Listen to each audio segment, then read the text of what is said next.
taking part?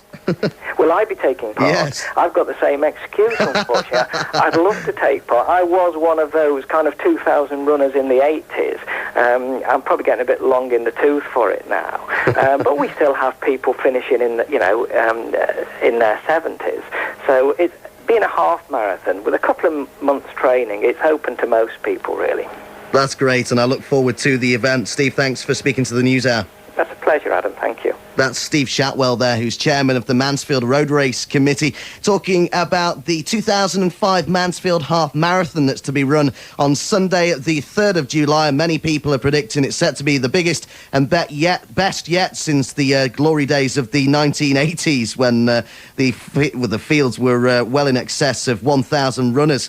So we'll see what happens this year. And as I say, we will be providing full coverage here on Mansfield 103.2. Looking forward to it. It's 36 minutes past 5 on the News Hour. And on to football now. And Mansfield Town fans have finally got what they've been patiently waiting for all week: the services of young midfielder Adam Rundle for at least one season. Stags boss Carlton Palmer was delighted to break the news to Mansfield 103.2's Jason Harrison and said that concerns that Rundle would be enticed elsewhere were unfounded. Adams was always going to sign for Mansfield Town and for me. There was never an argument about it. But obviously, he's come into the side. He's played well. I don't think there'll be an argument. I don't think there's a better left-sided player in the division over the last 2 months. So obviously, he's attracted interest. So Adams tried to get the best deal for himself.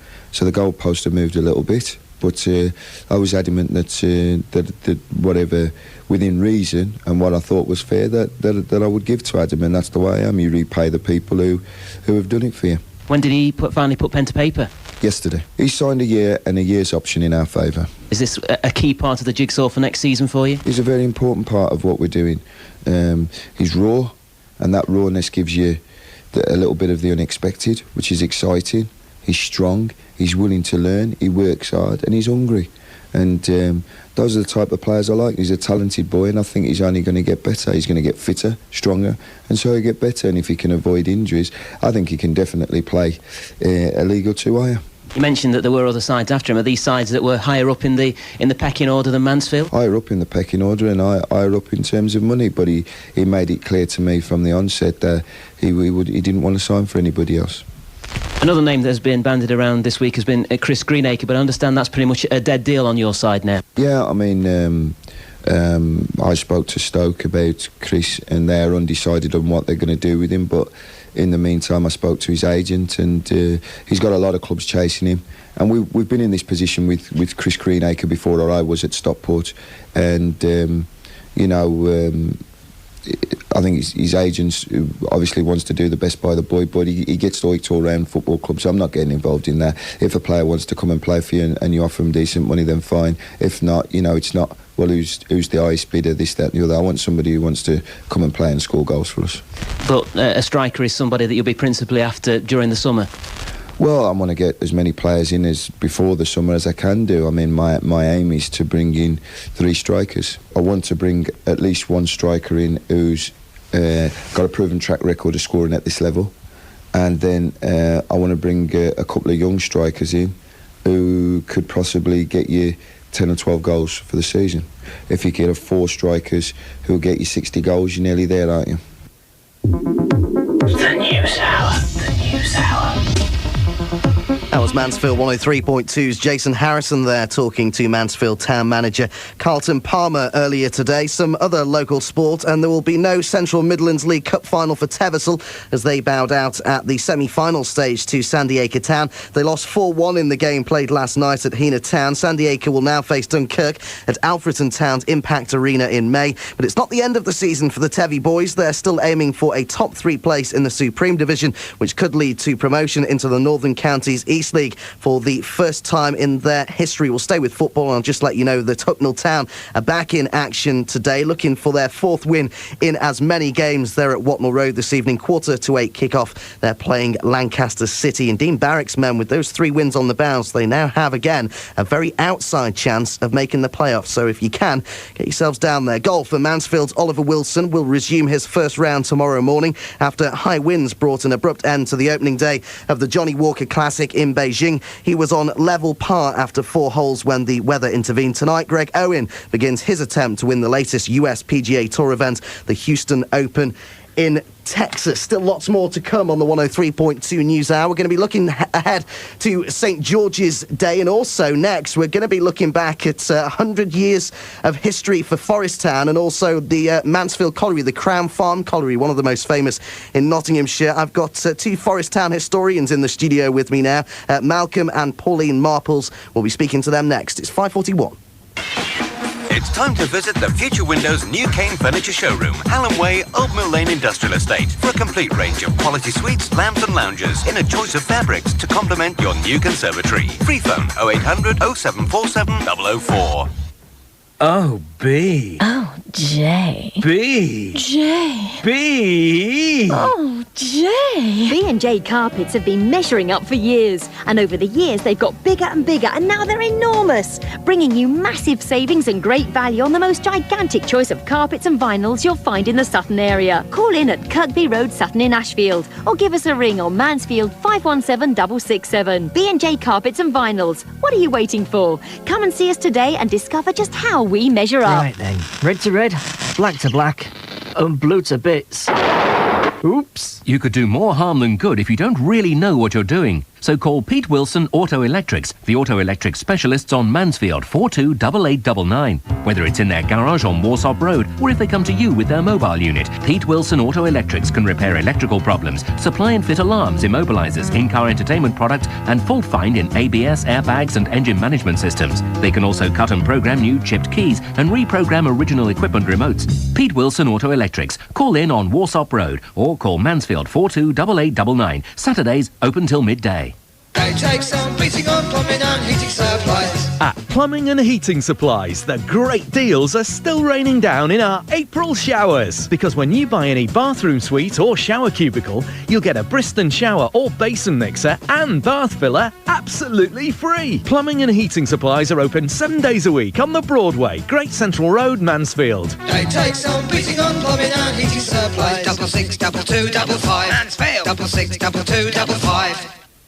The Ritz Music Bar is proud to continue the great entertainment that makes Clipston the place to be every Wednesday to Sunday night. This Friday there's a sensational shared tribute act at the Ritz Music Bar, and continuing on Thursday evenings, why not try the Cuban salsa lessons? The sessions are aimed at beginners, taught by professionals, and are just £5. It starts at 7 p.m. with the opportunity to carry on freestyling after the session. It's the bar that all the others are talking about, so come down and see what makes it such a great night out. The Ritz Music Bar, Clipston. If you're looking for a new 05 plate Fiat, then look no further than Priory Fiat at the Mansfield Auto Park. That's where you'll find the new Punto Pulse 3-door with 0% APR typical finance from just $7,595, with $995 deposit and 48 monthly payments at $137.50. Total amount payable $7,595. So call Mansfield 788326 or call into Priory Fiat at the Mansfield Auto Park, Southwell Road West, Mansfield. Be sure it's Fiat. Be sure it's Priory. Go further. Aim higher. Achieve your real potential. You can at West Notts College. And it's time to apply. West Notts College will help you get the skills and qualifications you need for your career. From A-levels to arts and design, care to computing, with a real adult atmosphere and brilliant tutors. You could even earn up to £30 per week with an EMA. Visit the West Notts College open evening from 6 till 8 on Tuesday the 26th of April at Derby Road. Call free phone 0808 100 36 26. West Notts College, the place to be. The afternoon show on Mansfield 103.2 with Brettle Windows, the family business that cares. Built on 30 years recommendation. Telephone Mansfield 794 269. The News Hour. The News Hour. Welcome back to the News Hour. It's exactly 5:45 on this Thursday evening, and on to our next story now. And really, I suppose this is the culture slot as we started off. It had its debut last week. Well, this is the second instalment of it, and I'm very pleased to say that to mark this second anniversary of the culture slot, we're joined in the studio by 2 people who've been looking heavily into the 100th anniversary of Forest Town. Do you like the way I did that? That was quite good. That was brilliant. Yeah, that was well good, done. wasn't it? I'm joined by 2 local historians, Forest Town historians, Malcolm and Pauline Pauline Marples. Good evening to both of you. Hello there. Good evening. And I'll start off with Pauline, because I'm told that you do all the talking. Oh, thanks very much. Pauline, you've been looking into the history of Forest Town. There's an exhibition going on at Mansfield Museum, which we'll talk about in a moment. But first of all, what inspired you to research the area so heavily, and what sort of things have you found out? Right, well, I'm going back about 15 years when I went back to college, to Nottingham University, to do a certificate in local history course. And the very first project was have a look round a village and see what it's like. So I decided to have a look where I lived, and that was Forest Town. And when I realised it was not 100 years old, I couldn't leave it alone. And ever since then, I've been working on it, looking into records, talking to people, going to archives. And then Malcolm, when he retired, he joined the club, so to speak. I went on the same course. and have you enjoyed the course? Yes, it was very, very interesting and thought-provoking, and set me on the right lines for, following such as this project up. And Forest Town, of course, is an area that's 100 years old, and it's really been built upon the whole essence of mining, hasn't it? Yes. And what sort of... There's a big association, obviously, between the two, because the one wouldn't be there without the other, I suppose. But no. what sort of things have you found out? What sort of facts about mining in the area? You find very few records regarding the mine. That's interesting. Yeah, I mean, when you start off, you expect to discover records just that they... turn up something and it's there, and it's not.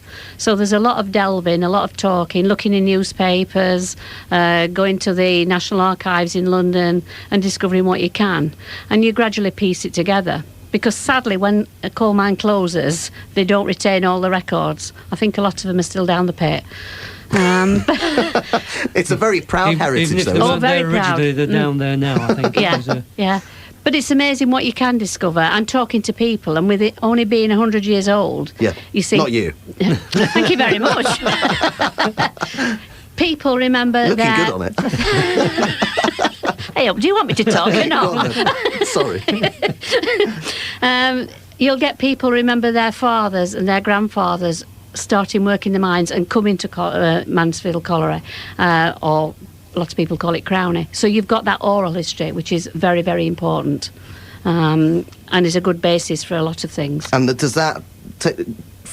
Well, I suppose, does that make up a big part of the exhibition that you're currently heading at the Mansfield Museum? Tell us about that. No, the oral history doesn't.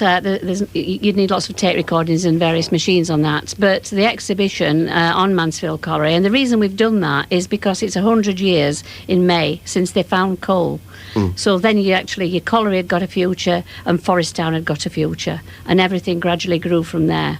So the exhibition actually starts off right at the beginning, where there was nothing. It shows you a farm on one of the plans we've put up called Crown Farm, and that's where it took its nickname from, because it was established very near Crown Farm, so people called it Crown Farm Colliery or Crowney.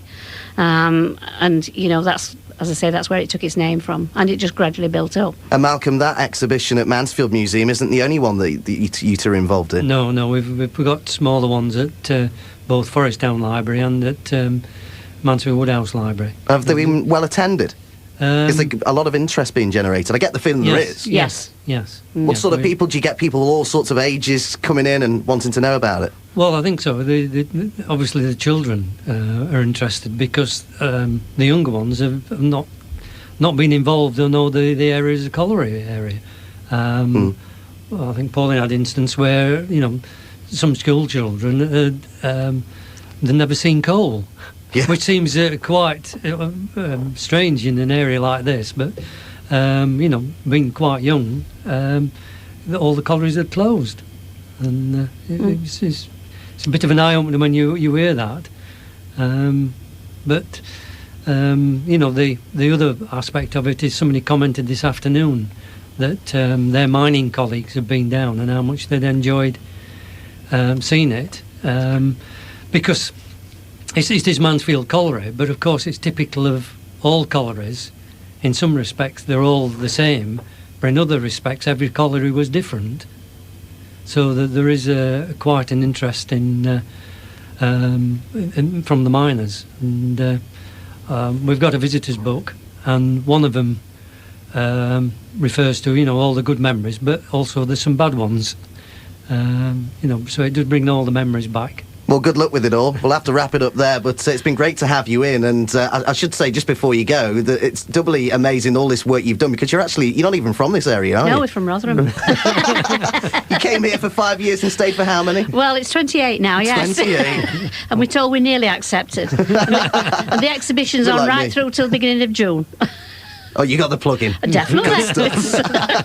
We'll have you back again. You've been great. So Okay. That's Malcolm and Pauline Marples, who are two Forest Town historians who've been looking into the history of the area. They've uncovered some fantastic stuff, and get yourselves down to that exhibition at Mansfield Museum. It sounds well worth a look. It's 51 minutes past 5 on the 103.2 News Hour. When we come back, we're looking at St George's Day. That's on Saturday.